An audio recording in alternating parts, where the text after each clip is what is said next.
Hey you guys, it's Crystal from the Abundantly Blessed Homestead. Welcome to the live. If you're seeing this, you're probably seeing the replay, which is just as good as a live, only you don't get to chat with us. So we have these cooking classes every Tuesday night at 5:15 p.m. Central Time. Tonight we're going to be making a soaked, in other words, properly prepared pizza. So if you did not see the preparation video, you're going to want to go back and watch that before you do this. We have had our flour soaking. We are breaking down the layer of phytic acid on the outside of the flour. That is the reason for doing this. And it makes a really delicious pizza. So if you have not seen that video and have not prepped ahead of time, please go back and watch that. So while I am waiting for people to get on, I'm going to go ahead and grind up some mozzarella cheese here in my cheese food processor grinder attachment. And we'll wait for a few more people to get on. If you're watching the replay, you might want to fast forward like 2 minutes or something. And I'm going to try and keep the camera closer to what I'm doing. I had somebody point out the fact that my live videos do not expand when you click to expand it to full screen. I do realize that. There's nothing I can do about that right now until I get to 1,000 subscribers, and then all of my videos will be expandable. But for right now, it is what it is. I'm doing the best I can with what I got. So I'm going to try and make sure that the camera is close so you guys can see what I'm doing without hopefully feeling the need to expand. If you are just now jumping on, you have not missed anything. I am getting ready to grind my mozzarella cheese with my grinder, so you have not missed anything. So welcome to the show. I'm going to just go ahead and grind while we're waiting for more people to get on.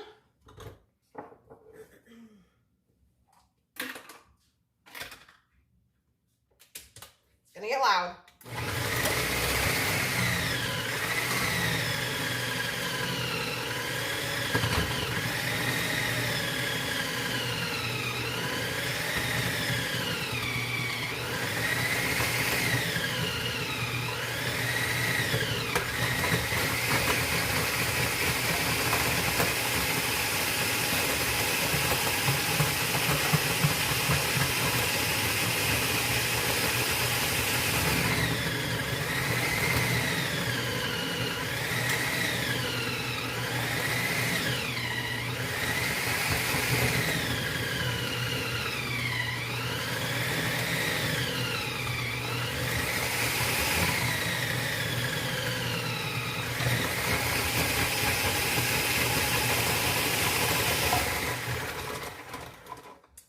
Jumping on, you haven't missed anything. I'm just grinding my mozzarella cheese while we wait for a few more people to jump on.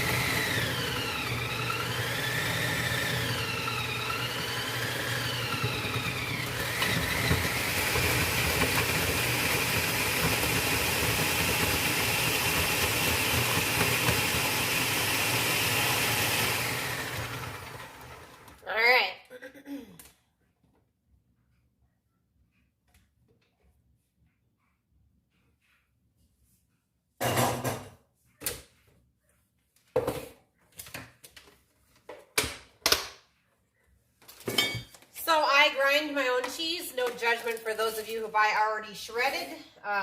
Sometimes I do too.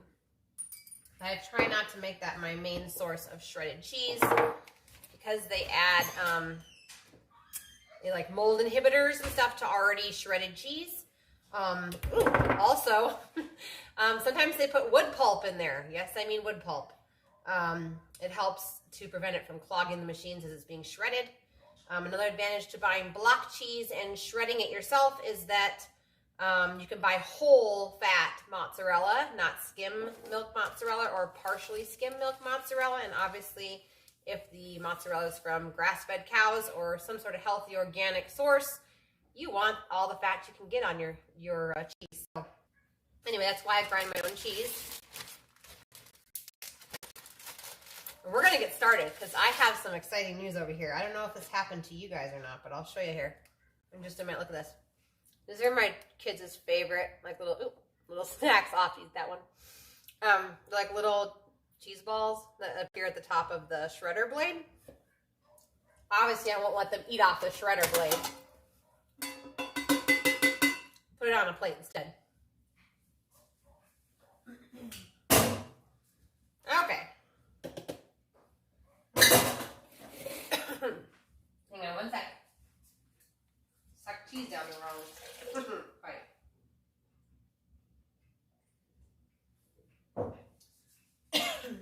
Okay, we're gonna live.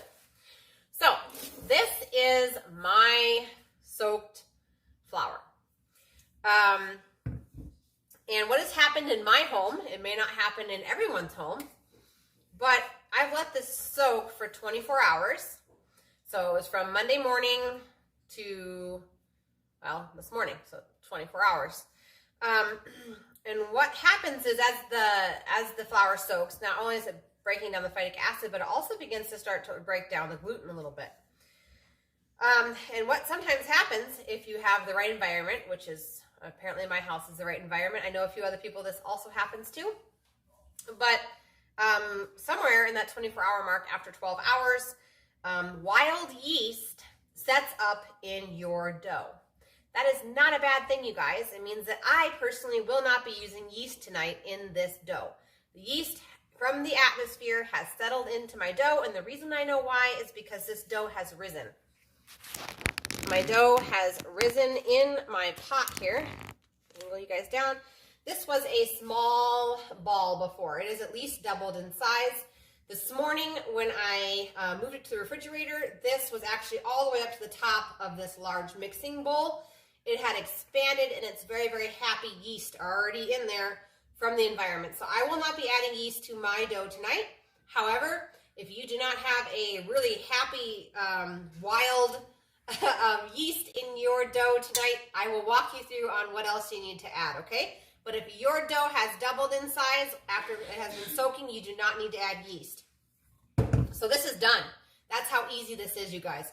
If you can get wild yeast to take over and jump into your pot while it is soaking for 24 hours, that is one less step for you, and it's less ingredients for you. So I'm going to pretend like this has not risen, okay? So if it has not risen, you are going to take your bowl and you are going to add 2 tablespoons of your choice of yeast, okay? If you can find rapid rise yeast, that's fine. Regular yeast is fine. We just need some yeast, okay? And so you're going to take 2 tablespoons of yeast, and we are going to put it in a pan. Actually, I'm never going to put it in a pan. Sorry, you're going to put the water, filtered water, inside the pan. What am I saying? Filtered water inside a pan. You're going to put about 2 tablespoons of filtered water over medium heat, you guys. We don't want a lot of it to evaporate. Okay, so we're just going to pretend. Oh, look, I put water inside my pan. I'm going to turn my burner on over medium heat.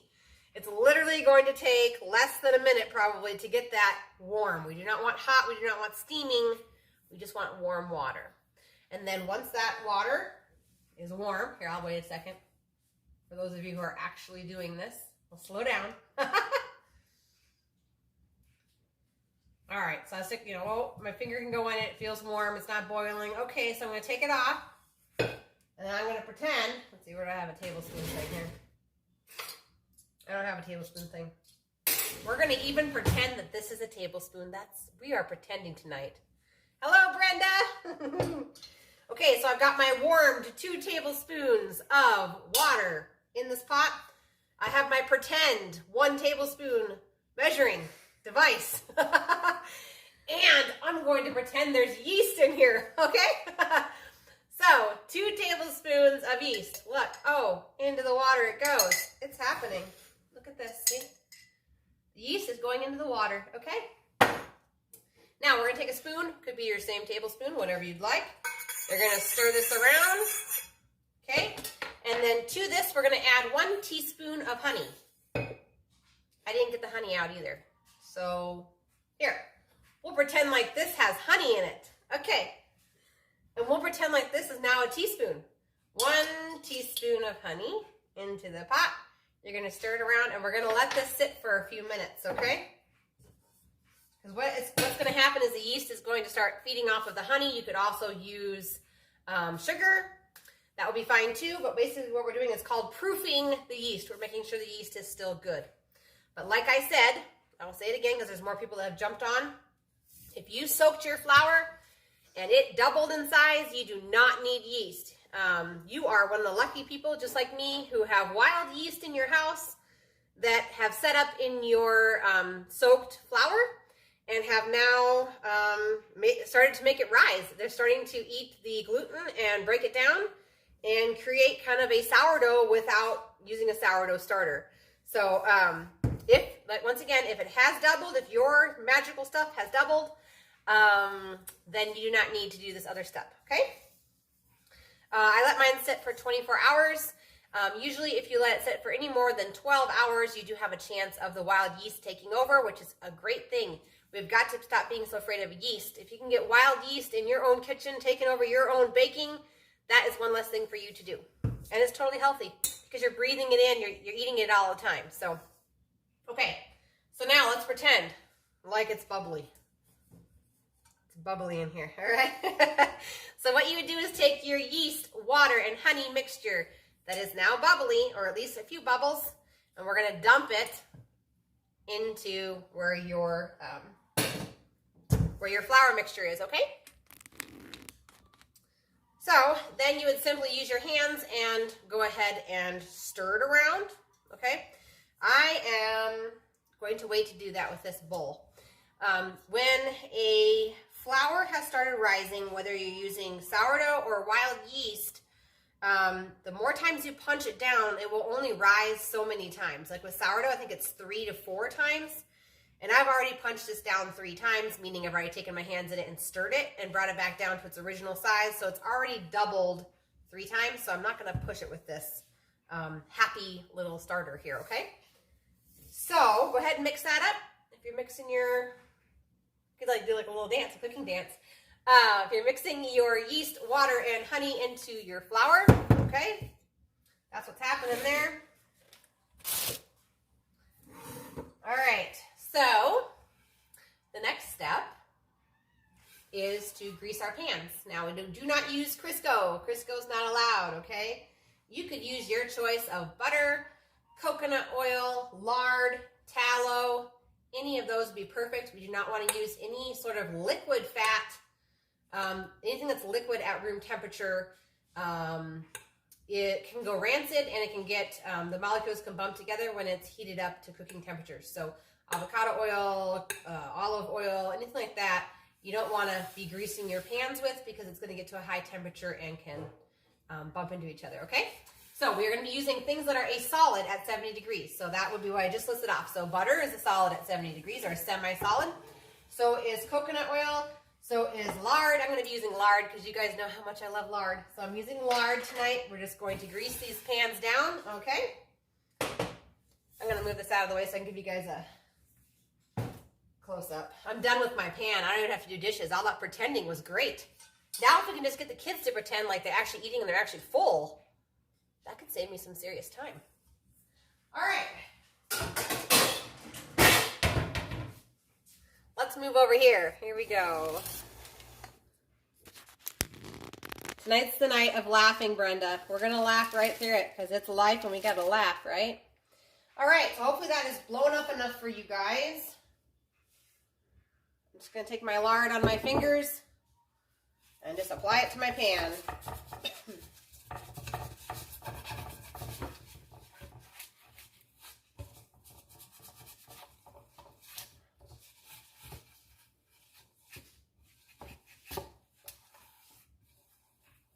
Smells like a pig in here.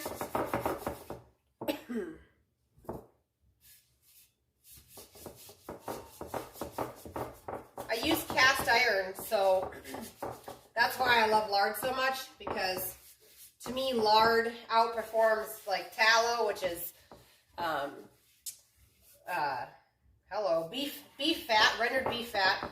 The lard, which is rendered pig fat, to me outperforms the tallow every time when it comes to cast iron, in my opinion. And the nice thing about these healthy fats that we're greasing our pan with is that you can just rub it into your fingers. Whoopsie, if you get too much. A lot of like health fats and stuff, or health chapsticks and lotions and everything have tallow in them, and sometimes lard, usually tallow. So there's my lotion for the night. Soft, buttery hands. Okay.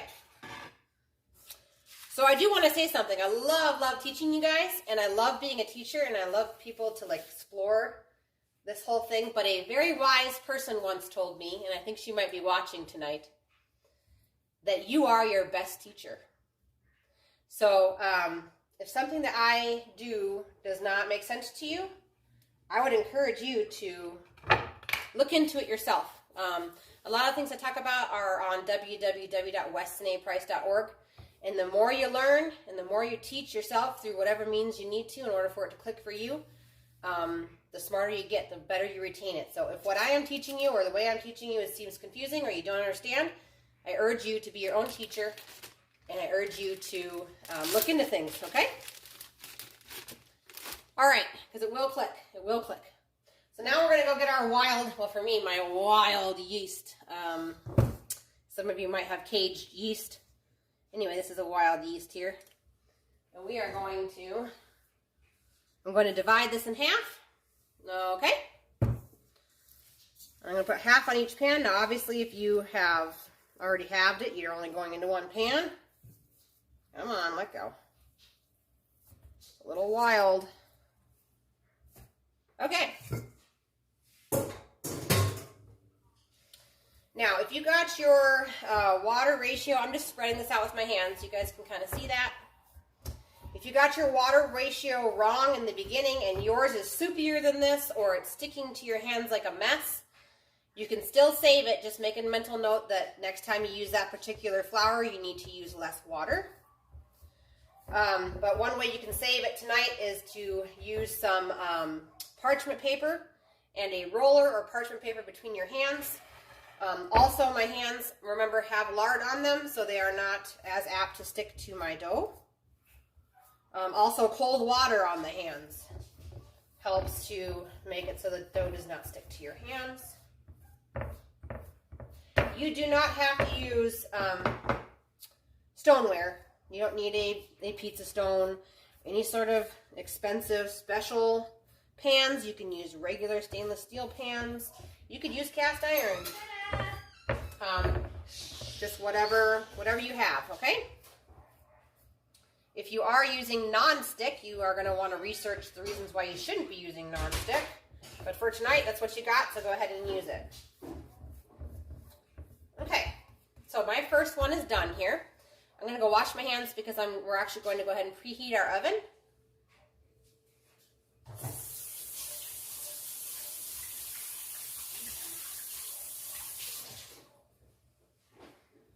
Okay, so we are going to go ahead and preheat our oven to 350 degrees.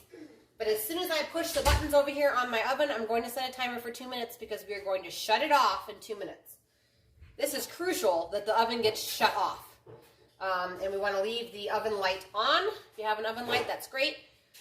Basically what we're going to do is we are putting the pizza crust down on our pans. And we're going to have a nice warm space to put them so that they can rise for about 20 minutes while we prep the rest of the ingredients, okay? So I'm going to go ahead, and that's on 350 degrees. A 2-minute timer has been set. And I'm going to keep on working with this. I'm going to put some more lard on my hands. I'm going to keep working with this and getting this to the way I like it. You could always, if you like a thick crust, you could push your crust out beyond the edge of the pan and roll it back over. I'm one of those that just kind of like smushes it as much as I can, and then takes my hand around the outside like this. So I'm like pushing it into my hand to make somewhat of a crust. Not a super thick one. My kids don't really eat the super thick crust, and I hate to waste it.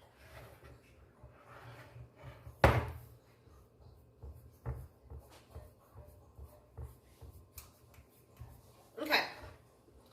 Now I'm going to take a fork and I'm going to poke holes in this. This will make sense later.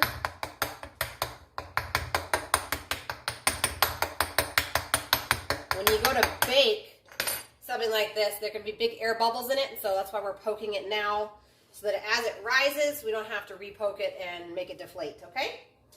So this is almost warm enough. Got about 50 seconds left on my timer. Can I get this one squished in 50 seconds? Let's see.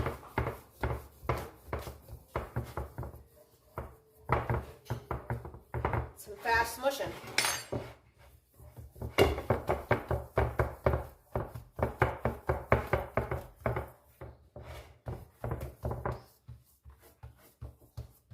Ooh, 22 seconds to go. Will she make it? Oh, I don't think so. I just tore it.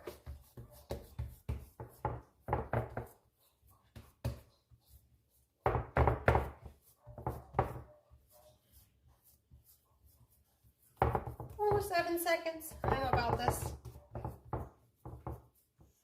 Oh, yeah.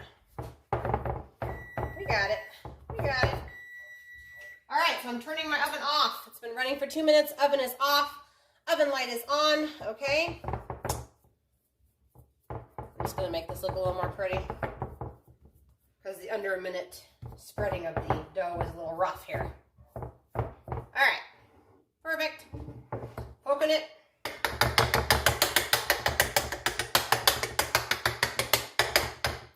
All right, so I've got 2 racks inside my oven over here. I'm gonna go ahead and, actually I'm gonna wash my hands. Then I'm gonna move them to the oven.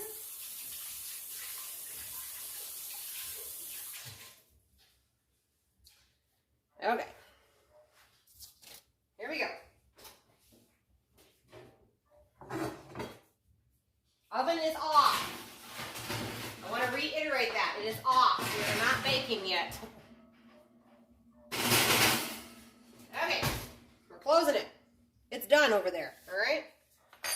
So I'm going to go ahead and set a timer for 15 minutes because sometimes I can get lost in all this, and we will come back to our dough in 15 minutes. Between now and then, we are going to make our sauce, which we're going to do some more pretending, you guys, because I have homemade canned pizza sauce ready to go.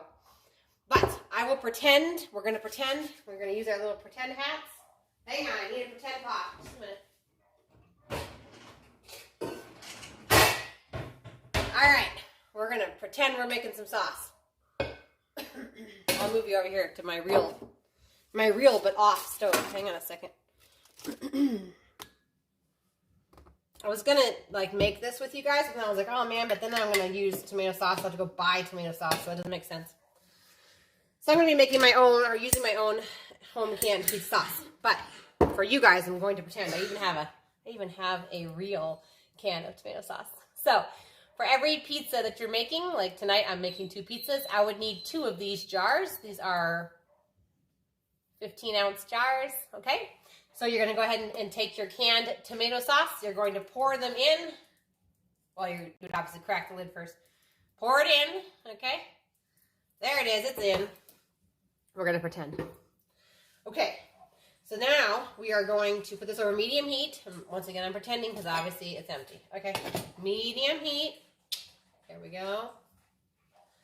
Now you're going to round up some basil, oregano, salt, garlic powder, and onion powder. I'm even going to round it up so this seems like real, so you guys can do it with me here. Hang on. I bet you the imaginary sauce is going to taste just as good as a real one. All right. So, oh, I need my imaginary spoon. Okay. We're going to pretend like this is a 1 teaspoon, okay? So, I have my sauce, my tomato sauce in here, in the back right back there. We on medium heat, and to it we are going to add 1 teaspoon of garlic powder. So I'm going to pretend. garlic powder. This is kind of fun, like pretending, okay? 1 teaspoon of garlic powder. Okay. 1 teaspoon of onion powder. Okay.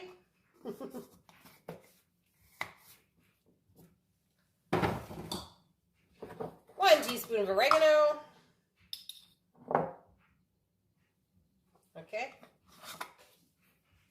That oregano smells really good. 1 teaspoon of basil.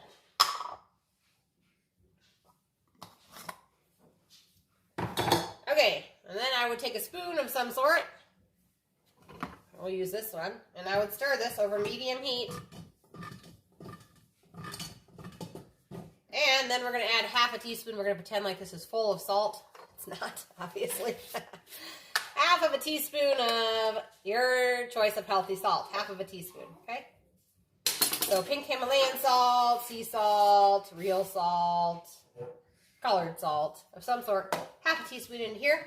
We're going to stir it again. It's over medium heat still. We're going to wait for this to come up to a bubble, okay? Obviously mine never will because there's nothing in it. But we're going to pretend like there's something in it. Okay. We've got it. Okay.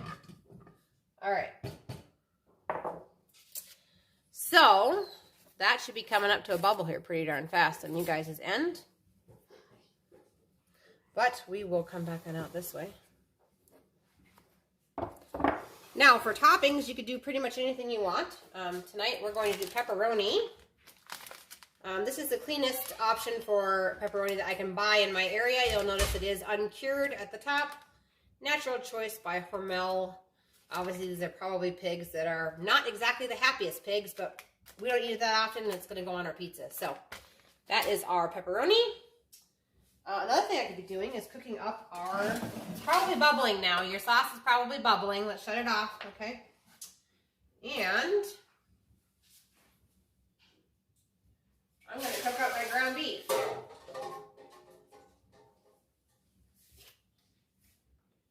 Okay. I'm going to put ground beef on the top. You could also do ground pork. I mean, this is like a wide range. You could do chicken. I've made chicken Alfredo pizza before. It's like one of our favorites here. I'm going to go throw this away, okay?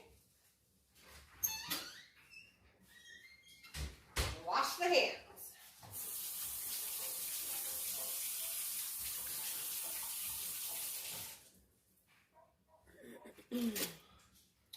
Okay, so the sauce should be done bubbling in the back.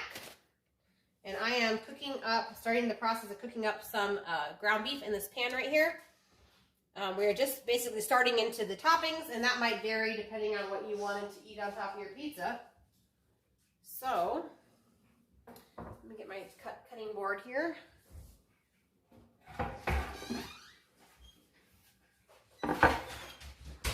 Okay.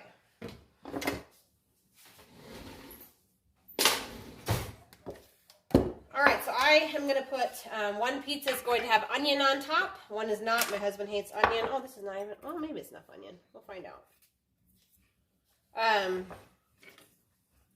You could use purple onion. This is inside my refrigerator, and so it's just a plain old yellow onion. I'm just going to slice up really thin. And we'll put on one of the pizzas. And that one, obviously, my husband will not be eating. But us girls, we like it. So, that's all that matters. Here we go. And then, I'm going to also do some green pepper for our pizza. I got this green pepper from Azure. They have really, this is almost a month old, and it's still super fresh. It's just starting to get a little bit wilty. I do love their produce. I've only had one bad experience, and they refunded me all of my money, and the entire product wasn't even damaged. It was a huge box of sweet potatoes. So, whoopsie, you guys are falling off. Hang on. So anyway, that was actually a good, they turned a good bad experience into something good, so that's fine. But anyway, they were just a little bit moldy and had some bad spots on them. Some of them did, so. Anyway, we're just going to chop, and we're going to put it in the pile so it's ready to go right onto the pizzas. This is actually a really, really quick meal after we get past this initial prepping of the ingredients that go on top. You could always chop these ahead of time if your nights are busy, because maybe you're just now getting home from work.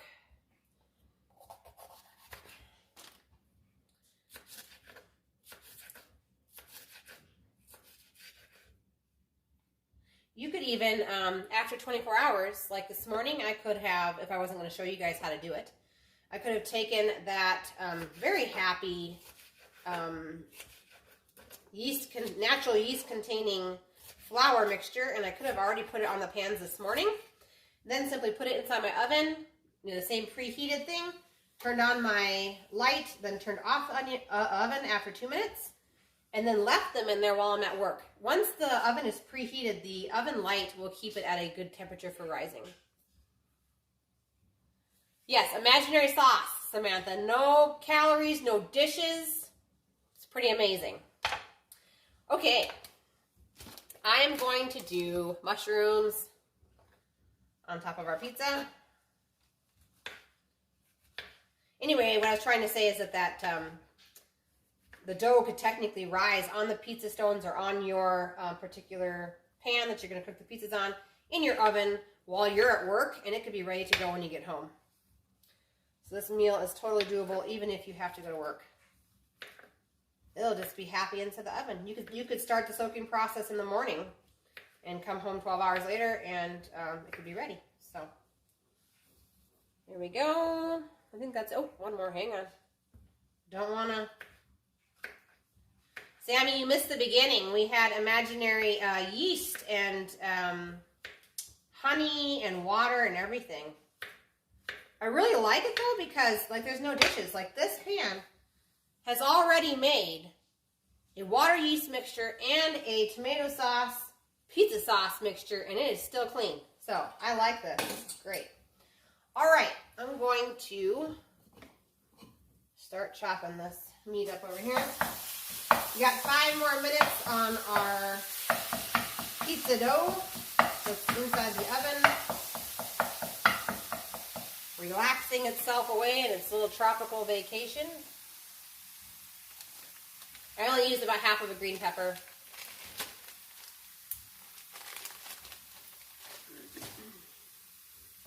All right, I'm gonna make these onions a little bit smaller. My kids have decided they like whole mushrooms now because they think they're pretty. So, hey, you know what? That's cool. I like that. It's less work for me. I think they're pretty too. But maybe big chunks of onions maybe won't be as pretty. I'm not sure.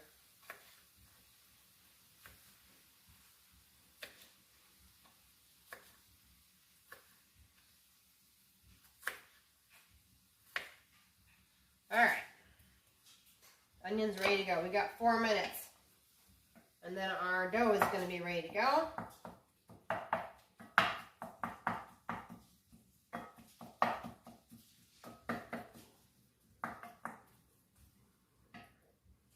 And once that happens, we're going to remove the dough. What do we got here?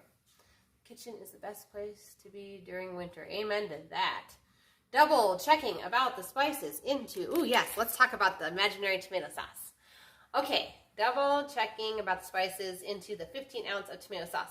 It's 1 teaspoon, yep, 1 teaspoon of garlic powder, 1 teaspoon of onion powder, 1 teaspoon of basil, and 1 teaspoon of oregano leaf, and then half of a teaspoon of salt. The salt gives it flavor. I know you're a little on the low salt side there, Judy, but it does really help to give it some flavor. So if you can spare half a teaspoon for the whole pizza, of course, yeah, for the whole pizza. So it's worth it, trust me. It's delicious. It says 3 in chat, but I am counting more comments than that. I know. That's the other thing about this whole, like, because right now I'm in front of my phone, and I have to stream this to a streaming service program that's on my phone. And then that has to stream to YouTube.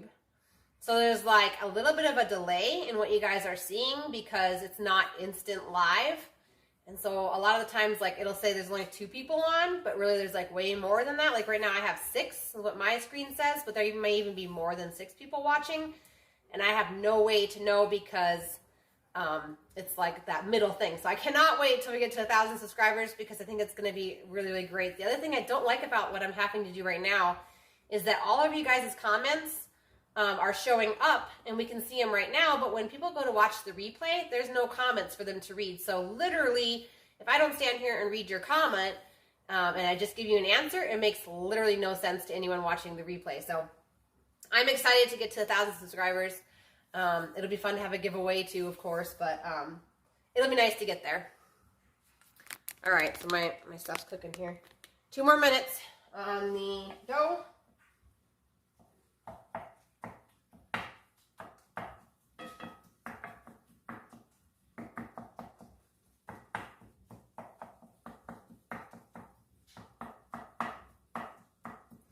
Yeah, you guys over in the East Coast, you guys are getting all of our snow. We don't have any snow here, and we're in the Midwest. Usually we have lots of snow by now, or at least a white ground.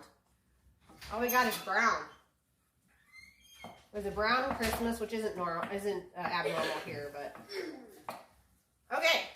So this is done. I'm gonna go ahead and shut the burner off. We got 1 minute on our pizza crust, which means I better make room for my pizza crust. I'm going to go put away my, I better not. I got to do some imaginary sauce applying, so hang on a second. Let's see.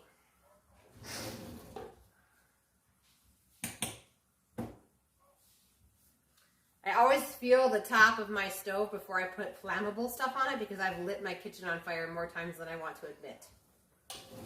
I'm going to move the toppings over to my other counter.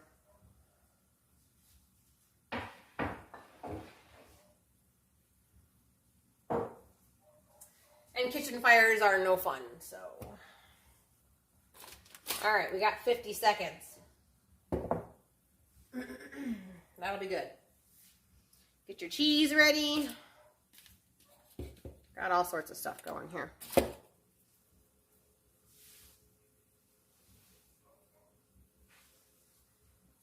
Mine just looks just a little bit puffier than what it was when I put it in there. That's what we want. We just want a little bit more puffy. I said that today. It is shocking we have barely had a dusting in southern Indiana winter wall. Okay, so I'm going to read it out loud because I always like mumble it. And then like I said, people on the replay. Brenda said, I said that today it is shocking we have barely had a dusting in southern Indiana all winter while warm climates are covered. Yes. Very, very weird things happening this year. Very, very, very weird. All right, timer went off. I need some hot mitts for my hands. We're going to take out the pizza crust. So mine is just a little bit fluffier. You're probably not going to be able to tell a difference on camera. Just a little bit more fluffy. We're not looking for doubled in size. This has already been soaked 12 to 24 hours. So I'm going to remove this. This one you can kind of see it. I had kind of a raised crust around the outside, and for the most part, it's almost level all the way across. So I am not touching these. I'm going to close my oven, and I'm going to preheat it to 450 degrees.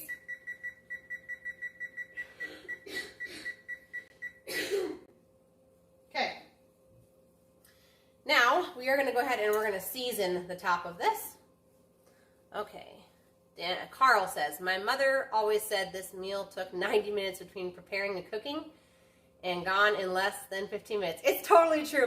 This pizza might be gone in less than 10, actually.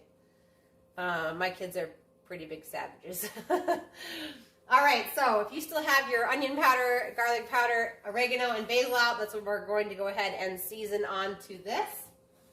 I don't have them out anymore because I put them away. Thought I was just going to be pretending tonight, but now it's getting real. All right. Let's see. Okay, so to each crust, we are going to add a half of a teaspoon of garlic. Garlic powder, I mean. And I'm just kind of shaking it on here, just lightly. Drizzling's not the right word, but whatever. You get the point.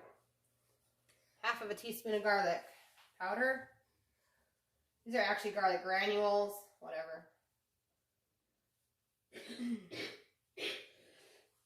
Okay. Onion powder. If I can find a non-clump in my onion powder. Do another half a teaspoon. And this doesn't have to be exactly spread even, you guys. You're going to cover it in sauce anyway, so don't worry about it. Just get it on there.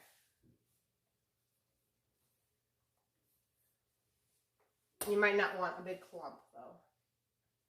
Oopsie. There we go. Okay, so onion powder and garlic powder are down. And then, you guys know how I like to do glitter. We are going to put glitter on this crust, even though you're not going to see it. It's still pretty. So I'm just going to take oregano. I'm just going to give it a light dusting.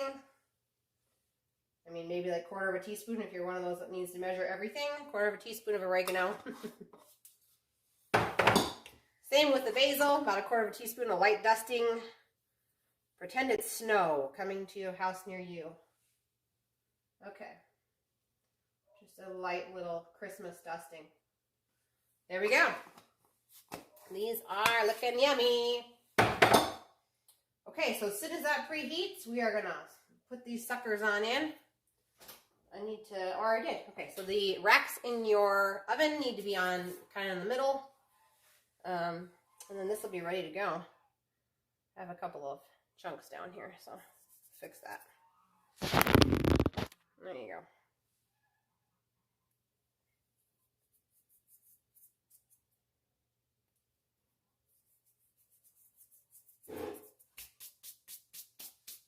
Okay. Fix the clumps. Uh-oh. I threw it out. Hang on.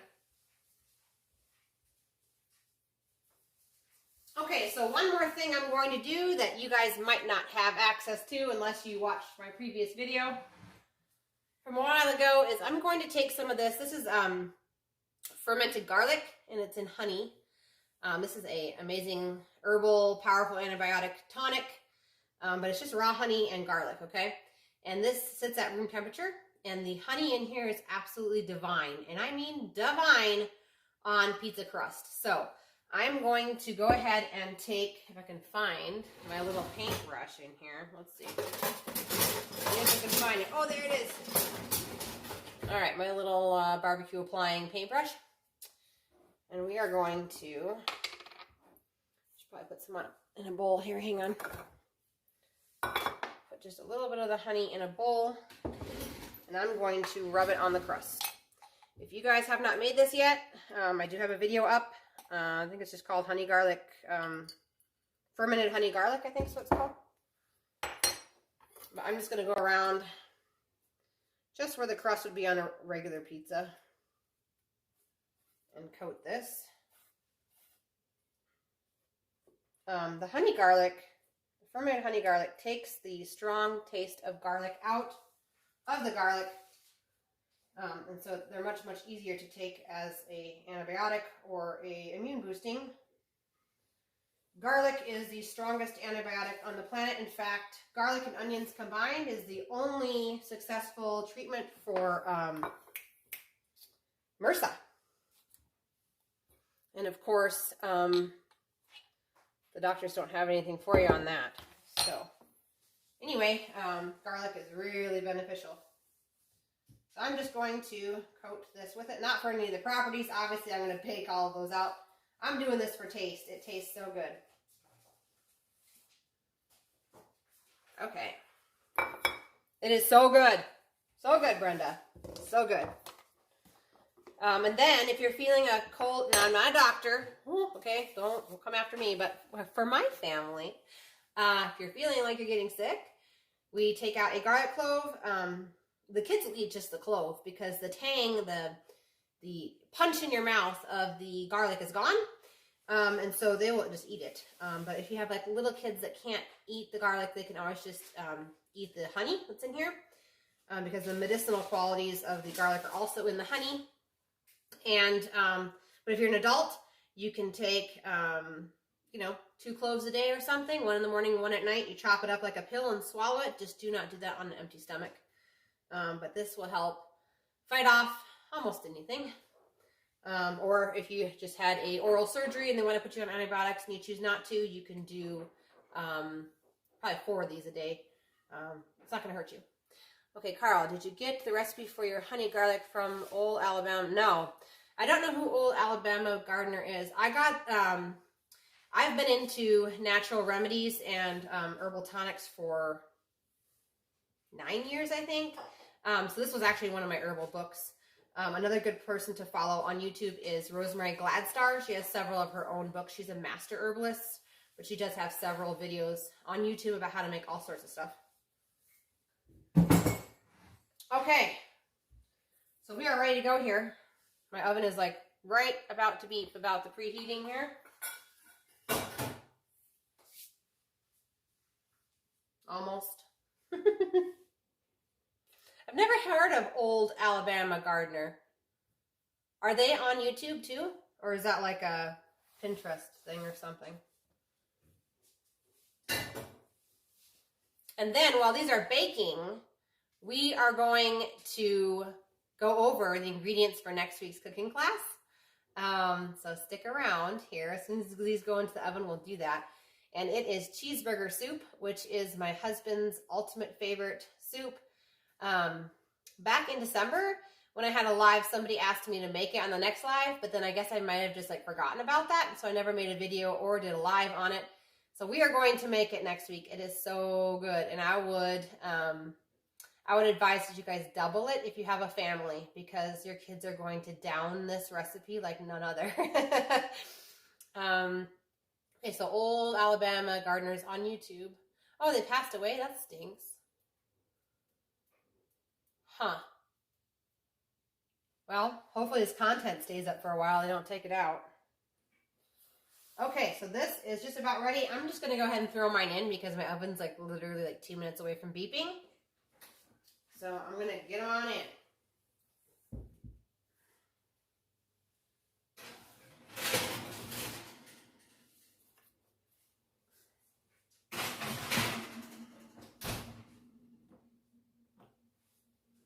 Okay, so it's in. He did have awesome info. Oh, Dolores, you watched him too? Was he old? Did he like die of old age, or was it like tragic? That stinks. It's sort of like, what's her name? The Needy Homesteader? That was a really tragic death for her husband. Kind of sad. Not that an old person dying isn't sad. Okay. All right, so cheeseburger soup. Let's talk about cheeseburger soup while those are baking. So, cheeseburger soup is like a chowder, but without the corn. It's like a nice, thick, yummy, has dairy in it. I don't know, tastes like a cheeseburger, you guys. It's got ground beef in there, and it's got cheese, and it's got cream cheese. It's got all sorts of yummy stuff. So I'm just going to read you guys what you need to have on hand. And then you guys can go shopping between now and next week. So you're going to need, oh, and like I said, if this is like 2 people eating it, you're fine not doubling this, and possibly 4 if people don't want to go back up for seconds. But like for our family, we've got 7 people. So I'm going to double this because my kids all come up for seconds, and I want to make sure I have seconds for them to eat. So, all right, so 1 pound of ground beef. Obviously, you're going to want to try and source that as clean as you possibly can afford. So we're looking at grass-fed or organic. If you can find grass-fed and organic, you get bonus points.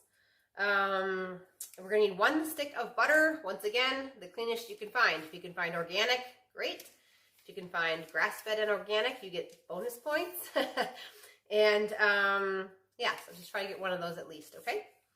I know that like if you can't afford organic, what's the one? Kerrygold.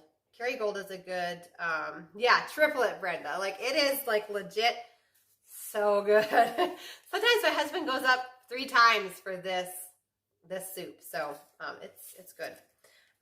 Okay, so then back to the butter. Kerrygold butter is grass-fed. That's from Ireland, so that would be a safe choice if you cannot afford organic grass-fed, okay? And I know Walmart has that, like everybody has that. So, okay, so 1 pound of ground beef, 1 stick of butter, which is 8 tablespoons. So there's your healthy fat right there. And we're going to add more fat here in a minute. 1 onion. Yellow is usually what I use. 2 medium carrots. 2 celery stalks. You're going to need some more basil, parsley, and then 5 medium potatoes. So usually I love Yukon Gold potatoes. You wouldn't necessarily have to. I like the flavor that they give. And so I use Yukon Gold, but I suppose you could use any potato. We have been blessed with 8 kiddos, but several little still. Oh, yes.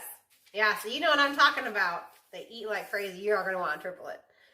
Okay, so then 5 medium potatoes of color of your choice. I typically reach for the yellow Yukon Golds.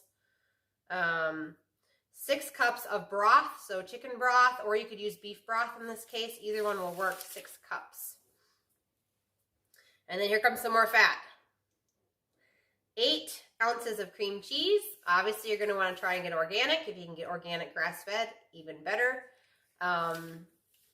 Let's see. I think Nancy's cream cheese from Azure is organic. I don't know if they're grass-fed, though. So anyway, 8 ounces of cream cheese. 1 cup of cheddar cheese. Now, if you missed the beginning of this video,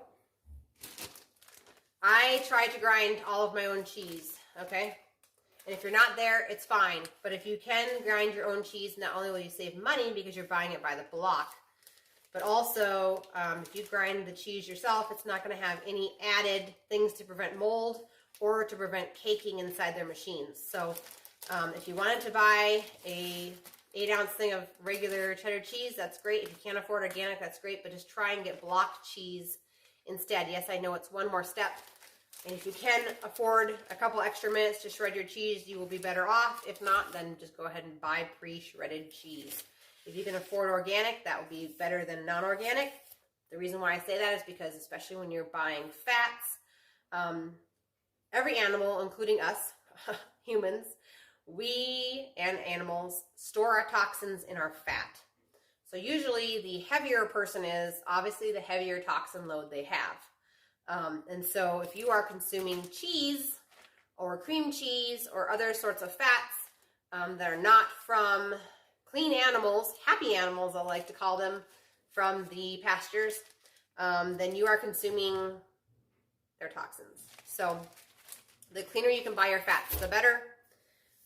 Okay, so 1 cup of cheddar cheese. We're going back to the thing. I keep rambling on, you guys. Okay, so 2 cups of milk. We've had this conversation before about milk. At a minimum, please buy organic milk. If you can find cream on top, non-homogenized milk, that will work also. That is one step better than just plain organic milk. If you can find raw milk, great. We are going to be cooking this, so it doesn't necessarily have to be raw. So don't pay extra for raw milk. Salt. Almost all my recipes have salt. So you want your pink Himalayan salt, you want your Celtic sea salt, real salt, colored salt. And then 4 ounces, which is a half a cup of sour cream. Obviously, sour cream, once again, is a fat. So if you can afford organic, please do. And then you're going to want a thickener of your choice. It can be cornstarch, it could be arrowroot powder, it could be cassava flour, anything like that. Oh, yeah. So usually I show this in the beginning too here. Because all you guys can usually see is grab your balls, and that's like really not appropriate. But if you read the whole thing, it's canning season. So my brother, who has a dirty mind, sent this to me for Christmas. So I wear it and laugh.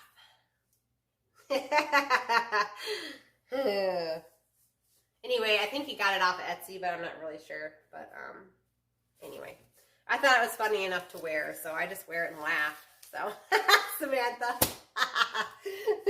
you would say, oh my, just like Jeremiah would say, oh my. All right, so we're baking here.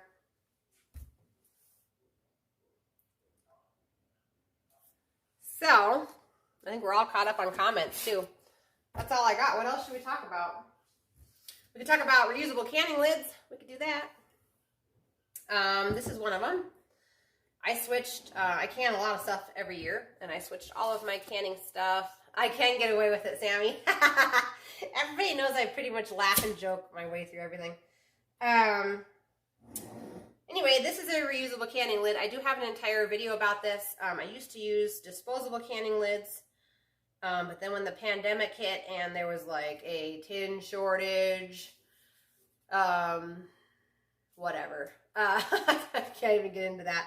Anyway, I went ahead and I switched over to Tattler lids, and I'm never going back, you guys. Basically, it goes off the same technology that the old canners used to use, which is a rubber gasket and a lid.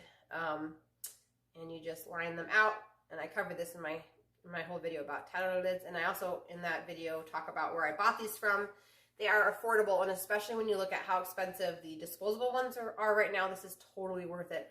And these you can continue to use and use and use. They say each side of the gasket, which I don't mark mine, so whatever. They say you're supposed to take a permanent marker and put a dot for every time you use each side. I just forget. But you're supposed to be able to use each side of this 3 times, so potentially 6 seasons on one, whatever this is. One rubber ring, okay?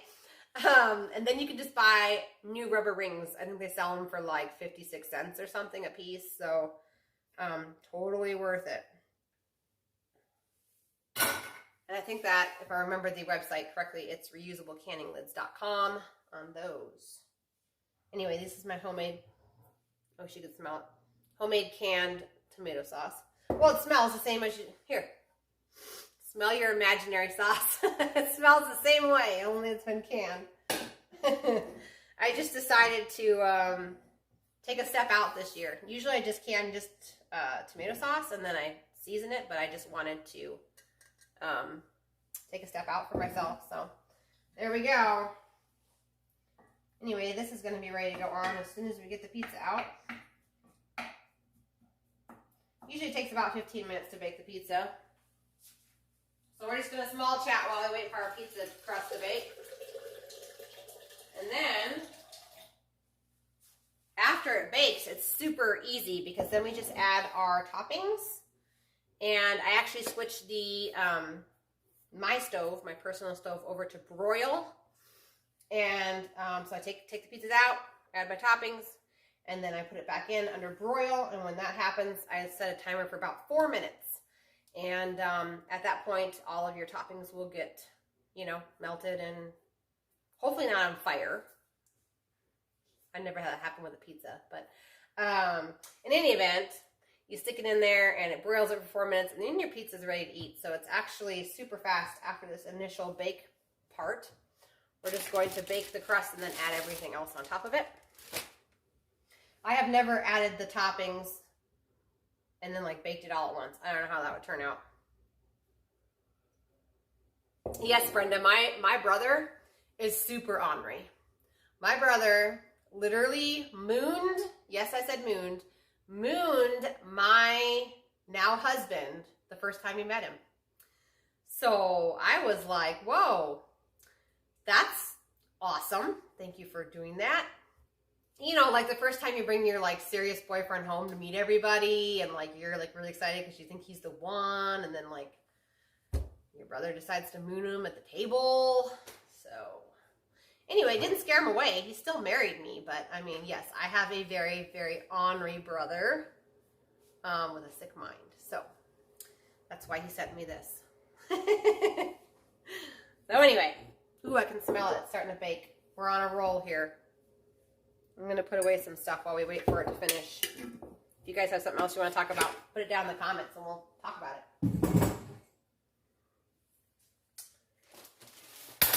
I am getting a whole pork in less than 2 weeks. Whole hog, whatever. We were going to grow them this year, but then we decided not to. Because we are going to be taking a couple of trips this year. Usually do not take any trips.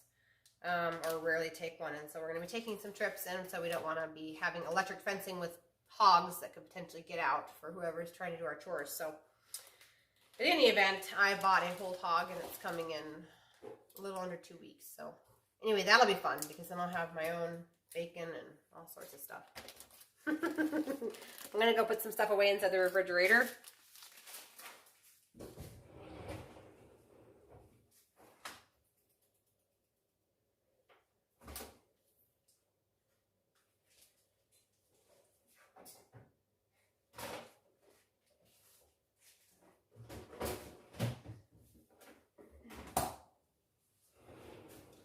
I know what else we can talk about. So,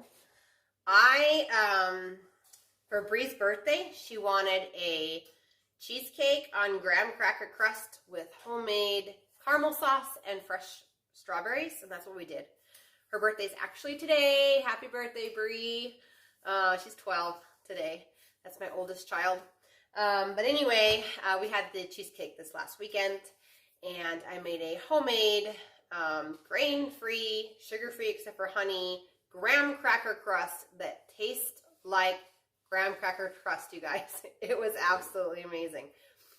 I need to pull all the ingredients out of my brain because I didn't write any of it down. Like, whenever I invent this stuff, I do not write anything down. And then I'm like, why did I not write anything down? This turned out awesome. But it had like coconut flour in it because I was all out of almond flour, but it had like coconut flour, eggs, milk, coconut flour, eggs, milk, baking soda, I think, or maybe it's powder, I'm not sure. And then molasses and honey. Anyway, I plan on making another video on that because I wouldn't mind trying to do that not live. And anyway, and so I will make a video on that because it turned out really, really good. And then, of course, I had my regular New York cheesecake in the filling. Hey, Bree, come say hello. They're saying happy birthday to you. And then I made my homemade caramel sauce, which I do have a video on that. And then we put strawberries on top. They're saying happy birthday. Brenda said happy birthday. There she is. She's working on her school over there. We're finishing English late at night. Okay. Anyway, it was super good. It was really, really good. And my mind was triggered because I had caramel sauce left over on the top shelf. Oh, no, she heard me. She's probably going to go eat it now. I was going to eat it later tonight all by myself. Okay. Go ahead, Brie. It's your birthday. Okay, Brenda says, my oldest turned 18 this year. They grow so fast. Our youngest is 6 months. Aw. My youngest just turned 3. Kind of crazy. I'm like in that stage in life where I'm like, I could have more because I only have 5. I mean, you could have a lot. But with everything we have going on, I'm like refraining from that, at least at this point, because we are trying, with the condition of the world, we are trying to grow as much food and other things as possible on our homestead this year. And so I don't want to be like hovering over a toilet with morning sickness in that. Did your house come with sliding doors? I'm in the process of replacing my bathroom door with a sliding door. So, yeah, a lot of you guys don't even know my story. So this is like the opportune time. Hang on, let me check my pizza. We're almost there. I'll make it really quick. So you're looking for golden brown on your pizza crust, then we're going to pull it out. My story is this. Back in 2010, my husband and I lost our home to foreclosure and had to claim bankruptcy. And so when we moved out to the Midwest, we started completely over, and we started the Dave Ramsey Total Money Makeover program. It completely changed our life, you guys. We worked so hard for the last 10 years. We completely paid off our house in town except for like $6,000 or $7,000. And we took that cash and we bought our land. And my husband and I and our 5 children have literally built our house ourselves. On our property, half of our house is actually off grid, and this part is obviously on grid that we're in right now. And as of April, we're hoping to have the entire homestead paid for cash, and the house obviously is already paid for cash. So we would have our homestead plus our home already paid for. So my husband actually installed all of my sliding doors. The way our house is designed, we have 2 smaller buildings that are side by side. Like I said, one is off grid, one is on grid. And so because you kind of have two tiny homes side by side, which eventually will be connected, we had to save space by doing sliding doors. I'm going to check on this pizza dough now so I don't burn it. But that is our history, you guys. Our goal is to be 100% debt-free, own our homestead, own our home, have memories of building our home with our children, and live here until I die, hopefully. That's the plan anyway. Pizza dough, here we go. We are in the same place, plus she was our third C-section. Yeah, Brenda. My first was an emergency C-section as well. Okay, this is definitely done. It's not burned. Don't take that the wrong way. But we have got some just light brownness when you touch it. This is the same touch test as we use when we make our English muffins. You are touching it to see if it springs back. We're making sure that there's no soft spots that are not cooked yet. Okay? So, I'm going to angle the camera down so you guys can see what we're doing. All right. I have my canned tomato sauce, or pizza sauce. You guys have your made up pizza sauce. So just pretend like I am dumping it on here. Look. There. It's like a visual sort of. Ooh, look at that. Okay. Same over here.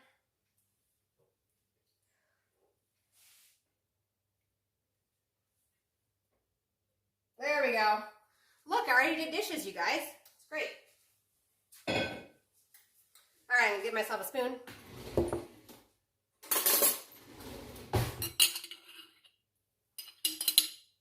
We're just going to spread this on out.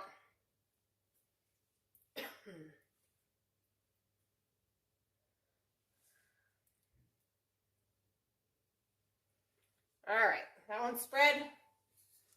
I'm going to go move you guys closer because I know the lives do not blow up for people who do the replay. I don't know if it's blown up full screen when you guys are watching it live or not, but it's another one of those pains from the streaming service I have to use in order to do this. So anyway. All right. Okay, sauce is on. Cheese is going on. Here we go.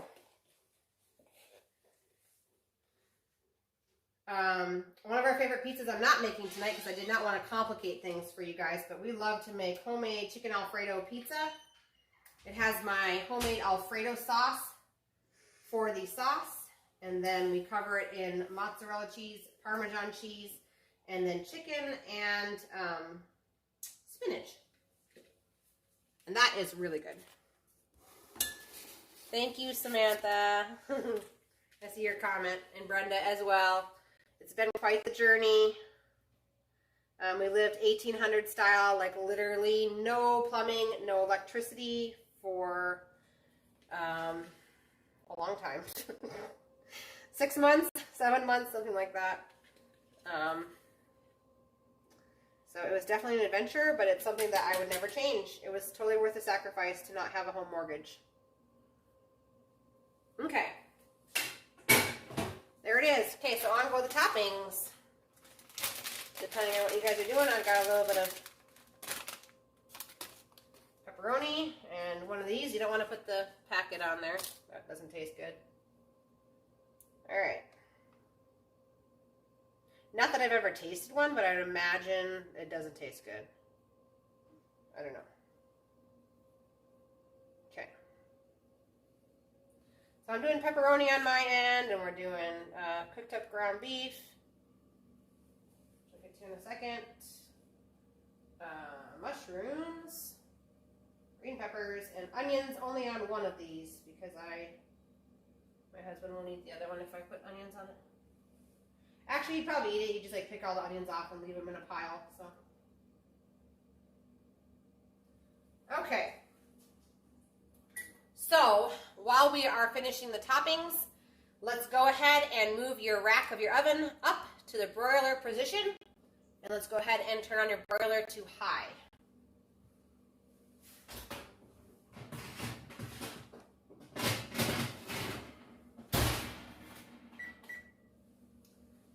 Carl says, after our second C-section, my wife told the doctor to just put in a zipper instead of stitches.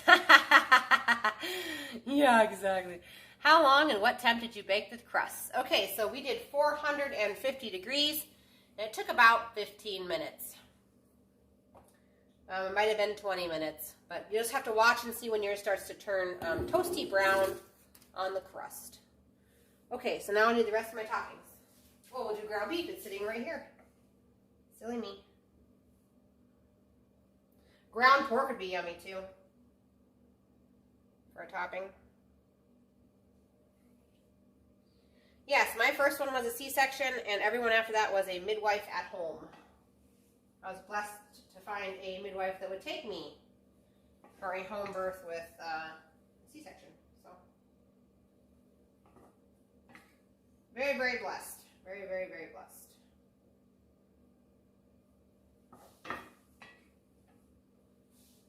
Okay.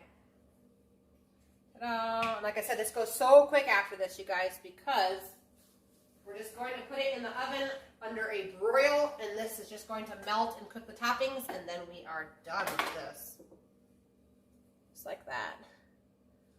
Hey, you know what? If they could put a zipper in and just like unzipper you and you get a C-section, then you could have as many as you wanted then. Then it's not really about your muscle in your uterus, so that's not bad. There are a lot of ladies that's the way they have to go, and sometimes it's sad because they have too many C-sections and the doctors won't do it anymore, so kind of limits how many children you can have. Okay, this one is done. I am going to stick it into the broiler here in just a second. It goes really, really, really quickly when you put it into the broiler, and I don't want to burn these because I have before. My particular oven, the broiler is hotter in the rear of the oven than the front, and so I actually will have to rotate mine about 2 to 3 minutes in on the broiling, because otherwise it will burn on the back. Let's see, onions, they're going to have to go all on this one. I almost put onions on that one. That would have been bad. Jeremiah would have been like, oh, you forgot about me. Yes, yes I did, honey. I forgot about you. It's okay. Okay. I didn't, for the record, honey. I didn't forget about you. Not that you're watching, but keeping the onions to myself on my own pizza. Okay. There we go. All right, we're good. So I'm going to move these in underneath the broiler. My pan is all the way at the top of the oven. Children are such blessings. If I lived longer, I would have 50. You know, I wouldn't mind having like maybe one more, but I'm getting to a point where I'm realizing that like I'm dropping the ball on several children just with like basic stuff. And so I don't want to have too large of a family where I drop the ball too much and children don't feel like they've gotten the care that they need. So, all right. But some moms can totally pull off 50. And hey, man, you guys all need an award for that. All right, so we're going in under the broiler. Hoping it's not going to light on fire live. Wouldn't that be exciting? That would be exciting. I've never had that happen before, but you know, if it does, it does. That'd be fun. Usually when I light things on fire, I just carry them as quickly as I can outside, throw it to the chickens while it's still on fire. And that's how I handle that. So hopefully that won't happen tonight. But if it does, the chickens have pizza coming their way. I should really set a timer, because I'm going to forget about this. Okay, I set a 2-minute timer because I want to rotate my own pan. Your broiler might not burn everything in the back. Mine does. But ironically, the fires I've had inside my oven with the broiler are starting in the front. So I'm not really sure how that works. But it is what it is. I'm going to go to the trash. I'm going to get rid of some of this, guys. We'll be right back.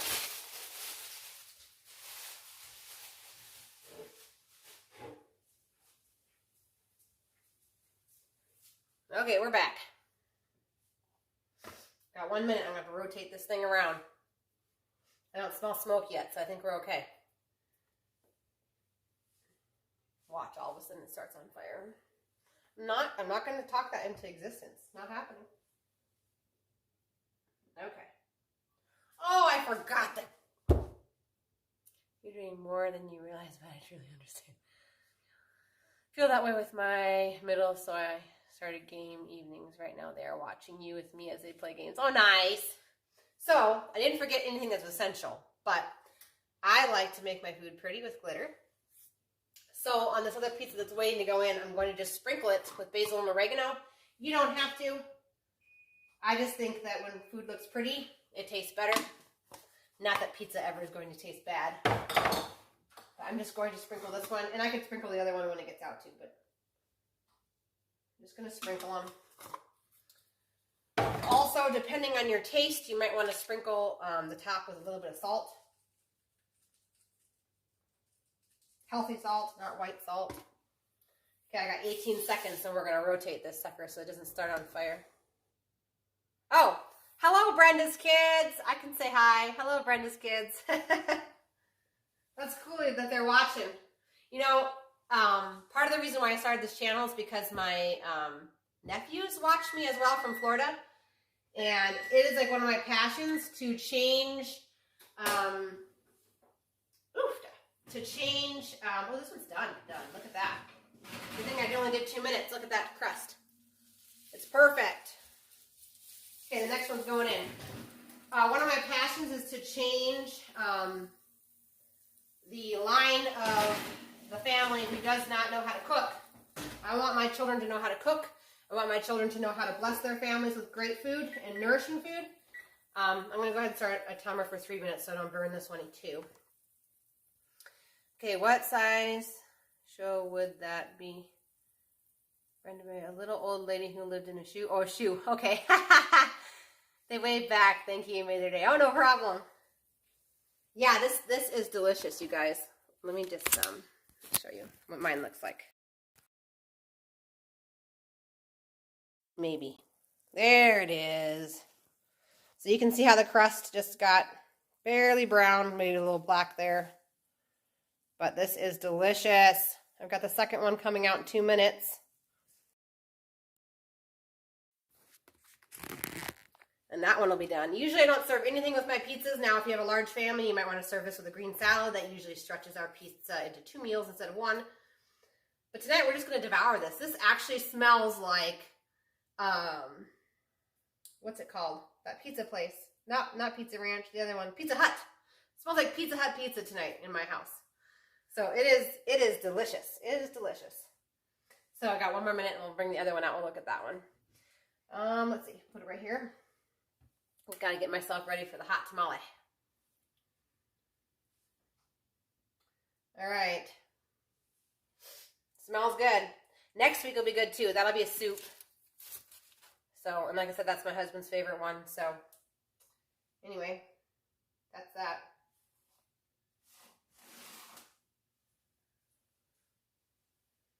One minute. We've just got 1 minute. That's all we got. And then both of them will be finished. Should clean off my counter.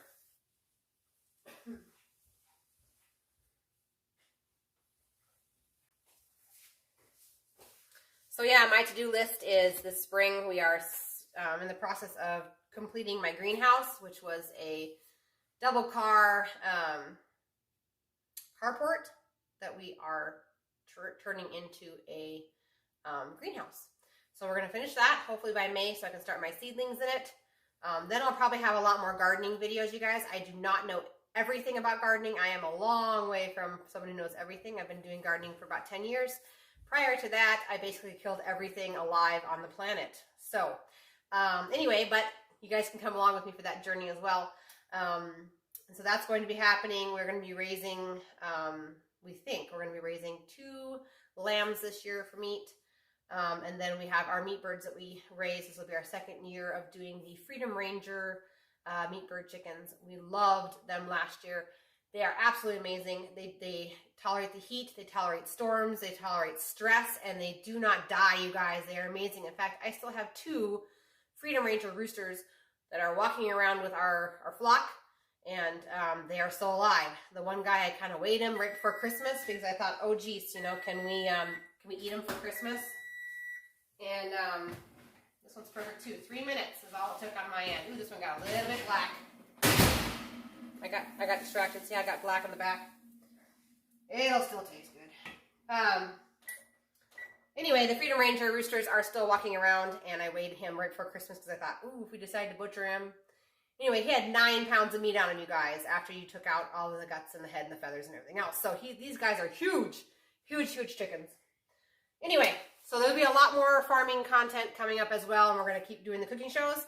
And as our channel builds, once we get to 1,000 subscribers, then we'll be able to do this right on YouTube instead of having to have a middleman, which will be great. And we're going to do a giveaway. So I'm hoping, I think we're like a quarter of the way there right now to 1,000 subscribers. So I'm hoping by summer, we'll probably have 1,000 subscribers. That would be great. So anyway, that is how you make homemade soaked pizza, you guys. If you have any questions, you can leave them in the comments below. Also, if you're watching live and if I mold over you and you're still somewhere in the beginning, this video is almost instantaneously on YouTube. So once we disconnect, you can get off of YouTube and then get back on like in 5 minutes, and the entire video will be there for you to fast forward, rewind, whatever you need to do to get it done. Also, remember the ingredients. I read them off to you for the cheeseburger soup for next week. That is in the portion of the video that we were baking the pizza crust, I think. It was one of the crust times. So if you need to go back and get those amounts, you sure can. And thank you for the enjoyable evening. Get ready for work. Okay, have a good night at work, Carl. Thank you guys so much for jumping on. I had a lot of fun, especially with the imaginary cooking, because there's no dishes. So anyway, you guys have a great night and enjoy your pizza. And we'll see you guys next Tuesday night at 5:15 for the cheeseburger soup. All right, see you guys later.